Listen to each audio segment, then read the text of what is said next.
Joe Rogan's podcast in 2024 seems to be a shell of what it used to be. Like from 2015 to 2019, this guy just couldn't miss. It felt like being a fly on the wall listening to some of the funniest and most interesting conversations on the internet. And everybody loved Joe back then because he was interested in what his guests were saying and he was very open-minded. Wow. But nowadays, it seems that he's lost touch with reality, and his show's gone completely downhill. Like every guest he has on now seems to get roped into one of Joe's political spiels or social talking points. And when the guests are allowed to speak, Joe plays devil's advocate and counter-argues like it's a sport. Like what happened to the episodes where they'd spend 30 minutes discussing the logistics behind a silverback gorilla battling a Kodiak grizzly bear to death? What is a silverback full speed? Have you seen one of those things coming through the bamboo? That a grizzly can outrun a silverback. Or whatever they come through? I know it. I feel confident. I think there's no way the gorilla's getting f***ed. He's getting... he's doomed. I'm telling you right now. Big ass interior grizzly. I know what your hands feel like when they shake mine. Somewhere along the lines between 2018 and now, we lost the Joe Rogan we used to know and love. And after doing some thorough digging, I believe that there are exactly 3 reasons as to why Joe Rogan's podcast sucks now. Reason number 1. The 2020 Spotify deal spoiled Rogan rotten. Hello, everybody. I have an announcement. The podcast is moving to Spotify. Before he signed his infamous Spotify deal worth well over $200 million, Joe Rogan was an honest man. Sure, he was still a multi-millionaire, far more successful than 99% of people on Earth, but he didn't let his money define him. He just seemed like a normal LA dude with cool celebrity friends. He also had this childlike curiosity to him, which provided for absolutely classic episodes, like the one he did with the sleep expert Matthew Walker, or his legendary interview with Paul Stamets, the Mushroom God. But everything changed when the pandemic hit. Basically, during the lockdown, podcasts were exploding, since everyone was at home forced to their devices. And of course, the major corporations wanted a piece of the pie. Like, people couldn't believe that a huge company like Spotify would shell out a couple $100 million to Joe Rogan of all people. It was the first of its kind, and I'm afraid it just made Joe's head even bigger. First of all, I have what you call fuck you money. And if you have fuck you money, you don't say fuck you. What's the point of having the fuck you money? You're wasting it.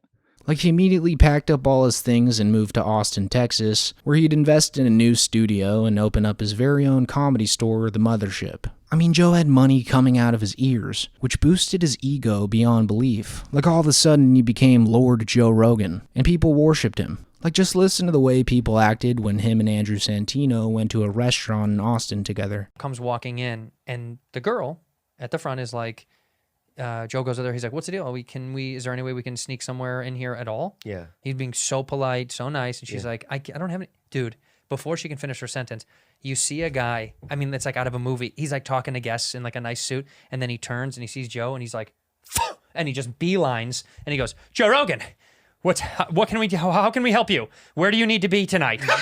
Really? Yeah, and he's like, "We just want a table." He's like, "Right this way." And the girl was like, "I don't know who that is." Yeah. And they sit us. She should get fired. She got fired. She got fired. No. No, I have no fun. Yeah. But she should get fired. But we sat down at the most prime booth in the thing. Oh, it's the best. And because I'm with him, yeah, it's an endless pouring of meat. So I feel like this money changed him and in turn changed his podcast. Like, Joe's completely fallen out of touch with reality, and his guests are usually too shy to call him out for it. But on the rare occasion when he does get called out, we can see just how far gone Joe truly is. Like, for example, when Louis C.K. called out Rogan for being too obsessed with cold plunges and saunas.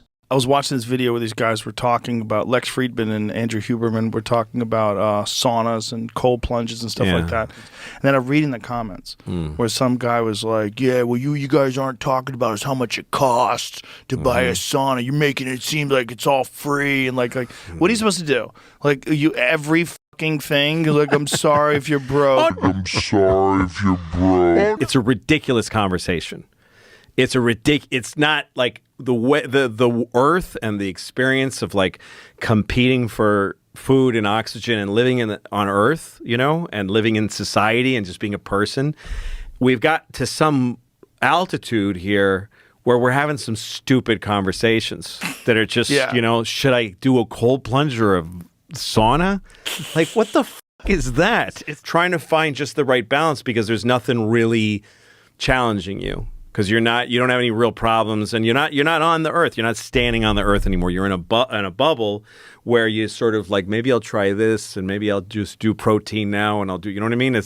So yeah, the hundreds of millions of dollars changed him. But who wouldn't act differently with that amount of money? Something deeper lies behind the decline of Joe Rogan's podcast, which leads me to my second reason. Reason number 2. Moving to Austin robbed the show of great guests. One of the biggest missteps for Joe Rogan's show was his decision to relocate from Los Angeles to Austin. The entertainment ecosystem in Austin simply doesn't compare to the dynamic, star-studded environment of LA. When Rogan was based in Los Angeles, his show benefited from a steady influx of high-profile guests who were already in town for promotional tours. Whether they were launching a new book, movie, documentary, or album, LA was a natural hub where their schedules were packed with media appearances, and the Joe Rogan Experience often became a convenient and appealing stop. In Austin, though, this dynamic has completely changed. Unless a guest happens to be performing at Rogan's comedy club, The Mothership, there's little reason for them to visit the city. Unlike in LA, where appearing on JRE could be seamlessly integrated into a broader promotional schedule, guests now have to make a deliberate trip to Austin just to appear on the podcast. And this shift means that the show increasingly features guests who are willing to prioritize speaking to Rogan's audience specifically, rather than those who might naturally cross paths with him while promoting their projects. While Rogan undoubtedly had personal and philosophical reasons for leaving California and relocating to Texas, from a production standpoint, the move was a massive miscalculation, and it's undeniably narrowed the diversity and spontaneity of the guest lineup, leading to a noticeable decline in its overall appeal and reach.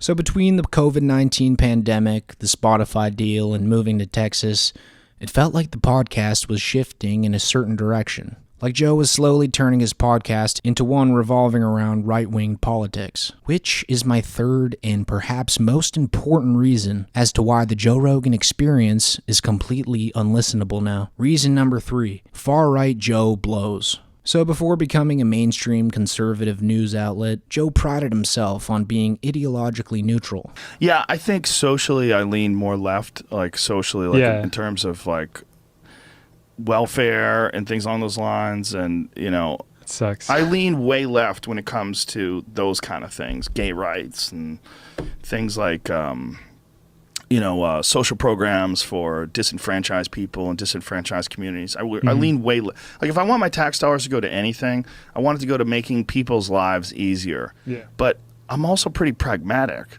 and I also know that if you give people too much, it's like sort of that winning lottery ticket thing, or that that if you make things too easy for people, they don't try hard. Right. It's just a natural part of human nature. So in that sense, I'm conservative in a lot of ways. Some topics he leaned to the left, most topics he leaned to the right, but politics weren't important to him, and they certainly weren't a centerpiece of his show. Like if anything, they just got in the way of him discussing the hard-hitting topics, like the connection between DMT and ancient Egypt. Tell me that didn't influence the Egyptians. What, this painting or the? No, that these kind of tryptamine well, did they have that, images. Did they have DMT? 100%. See that wing off the side and the way it drops down right from the eyeball? Boy, that's fucking similar. Or his bizarrely accurate impression of a grizzly bear. The bear caught up to the moose and broke its back with a slap. Oh, shit. Just bang! But nowadays, it seems like every single episode winds up being about politics or some right-winged social talking point. It doesn't even matter what guest he has on. It's the same spiel. When he recently had Theo Von on, Theo was almost taken aback by just how far to the right Joe's leaned. The they-them thing that's the best evidence you need that people are out of their fucking minds. You can't be plural, you fucking idiot. Stop. The only thing I think it's like, it's almost, if you're being plural, you're, I don't understand it. Like, if you're being plural, are you being... Like, there's more of me, kind of? Like, that's what I don't understand. Is it like an ego trip? Like, that's, that's what I don't understand about the... It's just a way to be unique, and it's a way to be in a marginalized community if you're just a regular person. Yeah. So, like, if you're a regular white person, you're at the lower end of the social hierarchy amongst woke people. But if you're queer or non-binary, now you're in a protected group. My buddy's queer, actually. Nice. What does he have to do to be queer? Nothing. He's cool. He doesn't. Yeah, he didn't like send you an email update or whatever. He's just Did he update his Twitter pronouns? no. He's just like a Just decides he's queer. yeah. He's like a secret, not secret. He's like I don't. He's just like or I don't even know what they call it. I got to look at the chart or whatever. What is queer these days? Because when I was a kid, queer was gay. So this shift to the right has fundamentally altered the tone and appeal of the podcast.